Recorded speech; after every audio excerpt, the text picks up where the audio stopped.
গহীন জঙ্গলে যায় এসে আল্লাহর আরাধনা শুরু করি। তো আরাধনা করতে করতে আল্লাহ সন্তুষ্ট হয়ে একসময় একটা গাইবি আওয়াজ হলো যে, তোর আরাধনায় আমি সন্তুষ্ট, তুই আমার কাছে কি চাস, তবে শর্ত আছে। জাতীয়তা কি বাংলাদেশি, জাতীয়তা কি বাংলাদেশি, অতএব এর বাইরে যাওয়ার কোনো কায়দা নেই। আজকে আপনাকে আমি বলি, সংস্কার নিয়ে কথা বলছেন তো, সংস্কারের বিরোধিতা শুরু হয়েছে। এই সংস্কার ঐক্যমতে আসবে না। 100টা পয়েন্ট নিয়ে আসবেন, 100টা পয়েন্টকে ঐক্যমত আসবে। বাংলাদেশে তারপরে 39টা হলো রেজিস্টার দল। আপা বুঝতে হইব, দল আর বুঝতে হবে। জামাতের ব্যাপারে কি আপনি কনফার্ম যে জামাত নাই ওনাদের সাথে? জামাত তো ভাই বহুত্ববাদে যাবেই না, তারা তো এটা মানেই না। আসিফ নজরুল আইন উপদেষ্টা গত 3 দিন আগে সাংবাদিক সম্মেলনে সাংবাদিকদের প্রশ্নের উত্তরে প্রশ্ন করেছিল যে আওয়ামী লীগকে আপনারা ব্যান করলেন না কেন। তিনি বলছে যে এই বিষয়টা আমরা উপদেষ্টা পরিষদে উত্থাপন করেছিলাম, মেজরিটি উপদেষ্টারা বিরোধিতার করার কারণে আওয়ামী লীগকে ব্যান করা যায়নি। সরকারের মুখপাত্রের কথা এবং উপদেষ্টা নিজের মুখে করেছে। সেহেতু এখানে বিএনপিকে টেনে এনে হজবড় ল করে দিয়ে বিএনপির ঘাড়ে দোষ চাপিয়ে দেওয়া, এটাও আমি সমীচীন মনে করি। আর যে কথাটা আজকে সব জায়গায় প্রচলিত আছে, সেটা হলো বিএনপি বলে নাই বইলা, সমর্থন করে নাই বইলে এটা হয়নি। তাইলে আপনাদেরকে বুঝতে হবে যে বিএনপি রাজনীতির জন্য এই দেশের একটা ফ্যাক্টর। সেহেতু তারা জনগণের রাজনীতি করে, সেহেতু তারা যেটা জনগণের ভালো মন্দ বুঝে সেই বিষয়ে তারা ক্ষতি হতে পারে সেটা তারা গ্রহণ করতে চায় না। এর অর্থ নয় যে বিএনপি বিরোধিতা করছে। নির্বাচন নিয়ে যে কথা আপনি বলছেন, ডে ওয়ান নির্বাচন দিয়ে আমাদের আন্দোলন শুরু হয়েছিল। 14 সালে যখন দামি নির্বাচন হয়ে 151 জন বিনা প্রতিনিধি নির্বাচিত হয়েছে, তারপর থেকে আমরা যে রাজনীতি করেছি, 17 বছর রাজপথে ছিলাম। আমাদের বক্তব্য ছিল দুইটা বক্তব্য আমরা বলতাম। একটা হলো আমাদের যে সমস্ত নেতৃবৃন্দ রাজবন্দী, তার মানে বেগম খালেদা জিয়া সহ, তার মুক্তি। আর প্রথমটা হলো একটা তত্ত্বাবধায়ক বা নিরপেক্ষ সরকারের অধীনে বিএনপি একটা ক্যাডেবল নির্বাচন চায়, গ্রহণযোগ্য নির্বাচন চাই। নির্বাচনের বক্তব্য দিয়ে 17 বছর আমরা আন্দোলন করেছি, সংগ্রাম করেছি, সভা সমাবেশ করেছি। কিন্তু 5 তারিখের পরে যে একটু গ্যাপ দিছে, এটা আমার দলের নেতৃবৃন্দের প্রতি শ্রদ্ধা রেখেই বলছি, তবে 7 গ্যাপ দেওয়াটা তারিখের তাদের পরে। উচিত হয়। 7 হ্যাঁ, তারিখের 7 পরে। তারিখের এটা গ্যাপ দেওয়াটা উচিত হয় নাই, এটা কন্টিনিউয়াস করার উচিত ছিল। কারণ মানে হলো সেখান থেকেই ধরে আমরা, নিয়েছি যে আপনারা মেনে নিয়েছেন যে আরো 5 বছর এই সরকার থাকবে।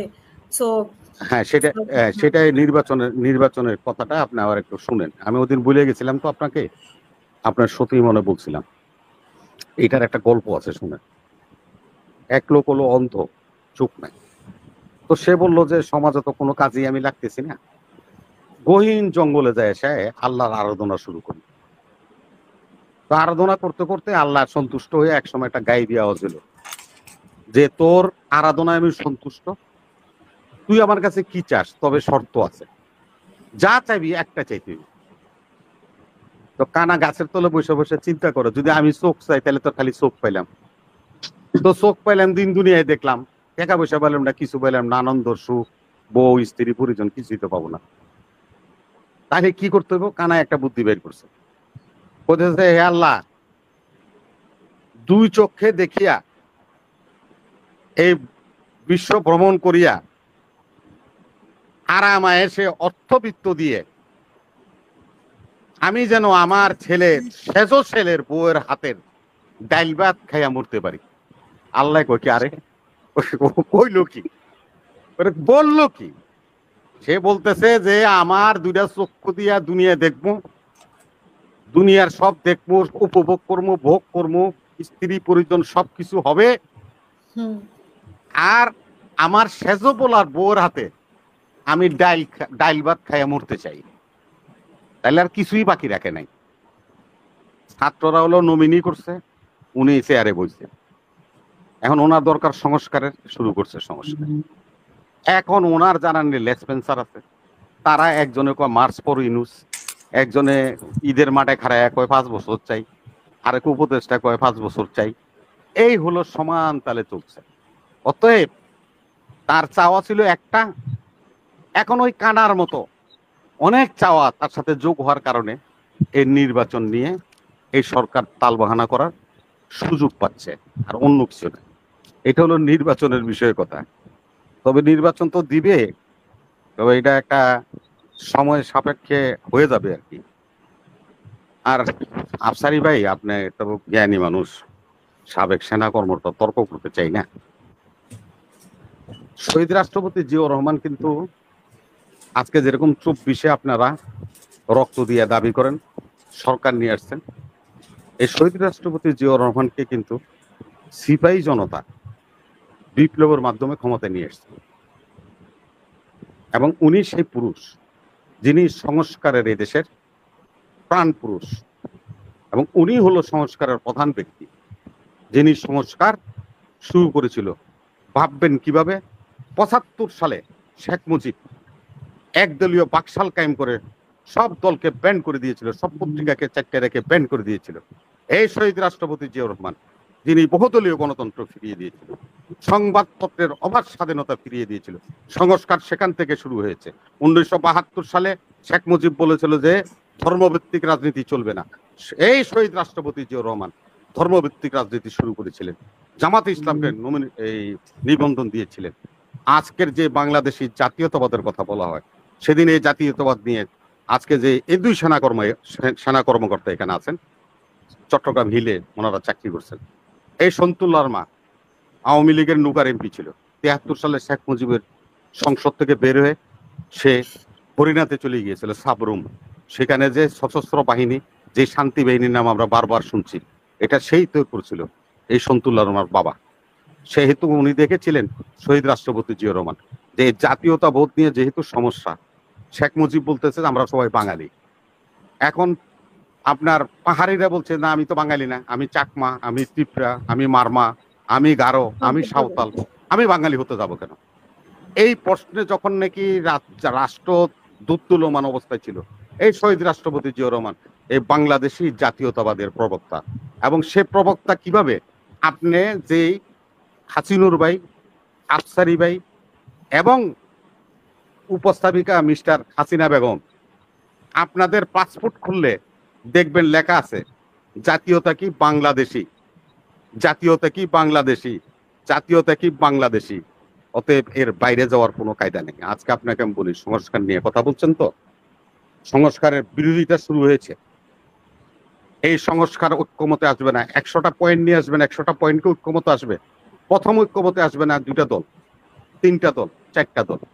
4টা দল প্রথমে ওনারা যে কথা বলছে সংবিধানের বহুত্ববাদ, বহুত্ববাদকে আমরা গ্রহণ করি না, জামাত গ্রহণ করে না, হেফাজত গ্রহণ করে না, এবং চরমনায়ের পীর সাহেব গ্রহণ করে না। আমরা বহুত্ববাদে বিশ্বাস নই। এবং ধর্ম নিরপেক্ষতা নিয়ে যে কথা বলেছে, সে কথায় আমরা বলছি আমাদের যেটা নাকি 75-এর সংবিধান, সেই সংবিধানের প্রিয়ম্বলে আমরা শুরুতেই আমরা বলছি যে আমাদের সংবিধান কি হবে।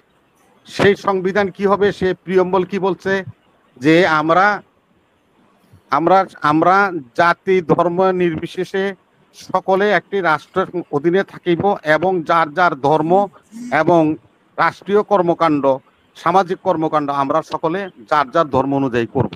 এটা প্রিয়ম্বলে শুরু করে দিয়েছিলেন শহীদ রাষ্ট্রপতি জিয়াউর রহমান। এটা 75-এর সংবিধান, এটা 75-এর সংবিধান। এই সংবিধানের প্রিয়ম্বলে আছে, সে প্রিয়ম্বলে আছে যে আমরা জাতীয়তাবাদ, আমাদের ধর্ম নিরপেক্ষতা কি হবে। ধর্ম নিরপেক্ষতা নিয়ে একটা কথা শুনেন।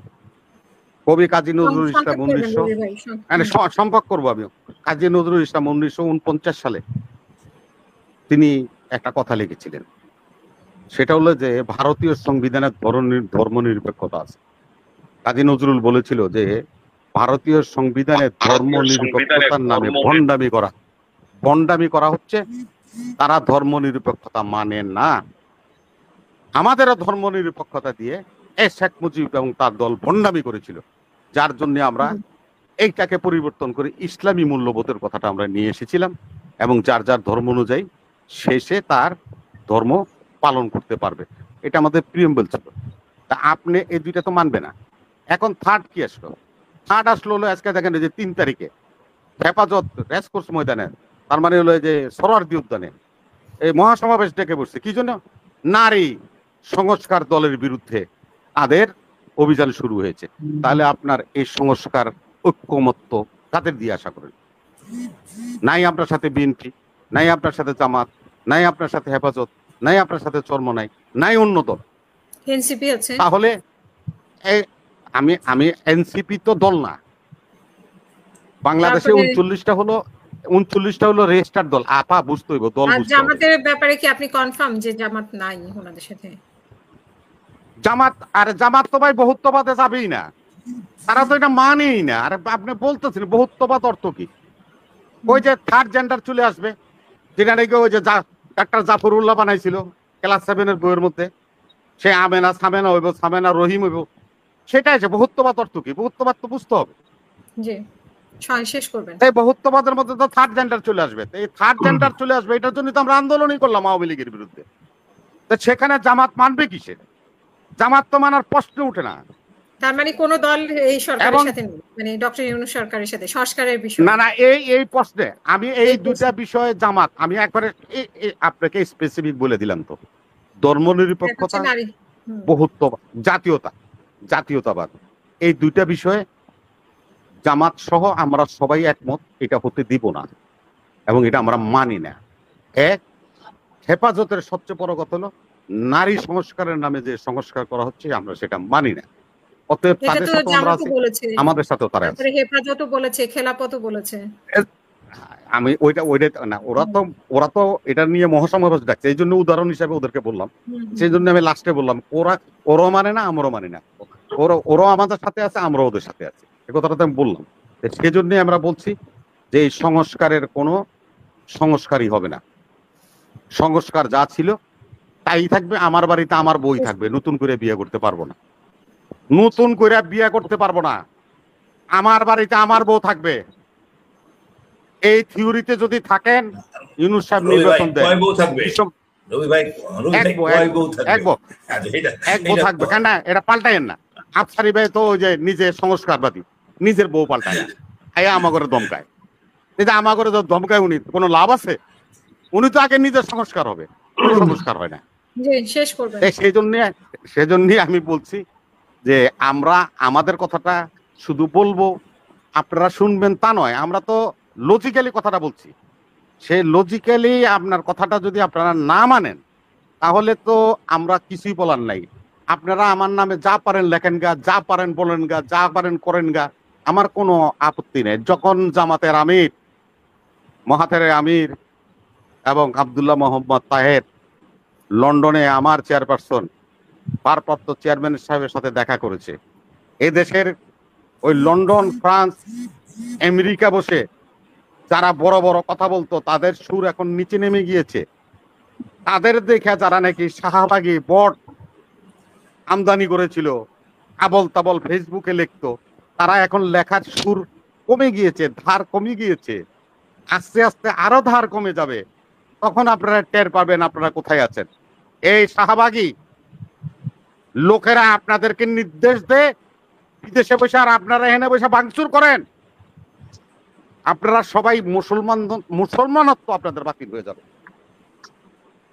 একজন বিধর্মীর কথায় যদি আপনি কর্মকাণ্ড করেন, তা আপনার মুসলমানত্ব বাদ হয়ে যাবে, আপনার ঈমান নষ্ট হয়ে যাবে। এটা আমার কথা না, আমার কথা না, এটা একজন জামাতের একটা বড় নেতা এবং একজন মাদ্রাসার প্রিন্সিপাল, সে তার কাছে আমি এটা জানতে চাইছিলাম যে যদি কোনো বিধর্মী, যেরকম মনে যে আমি ফেরদৌসী মজুমদারের কথা বলেছি, সুলতানা কামালের কথা বলছি, কারণ তারা বিয়ে করছে হলো হিন্দু, নিজের নাম হলো ফেরদৌসী। আমি বলছি ফেরদৌসী যদি কোরআন হাদিস নিয়ে কোনো কথা বলে, হুজুর আমরা কি এটা শুনবো বা এটা মানবো? বা আপনি মানলে সাথে সাথে আপনার ঈমান নষ্ট হয়ে যাবে। প্রিয় মুসলিম ভাই ও বোনেরা, শেষ করবেন, আমরা পরে আবার শুনবো আপনার কথা। না, 80% লোক হলো এদেশে মুসলমান, 90%, 80% হলো সুন্নি। আমি হানিফি মাযহাবের লোক। আমার নবী মুহাম্মদ ফাইজলামি করবেন না, সৌদি আরবের আইন এখানে চালাইতে চেষ্টা করবেন না, তার কারণে আপনারা জীবন ও ক্ষমতা যেতে পারবেন না। কারণ এদেশের সুন্নিরা ও হানিফিরা ওহাবিদের মতবাদ মেনে নিতে পারে না। ধন্যবাদ।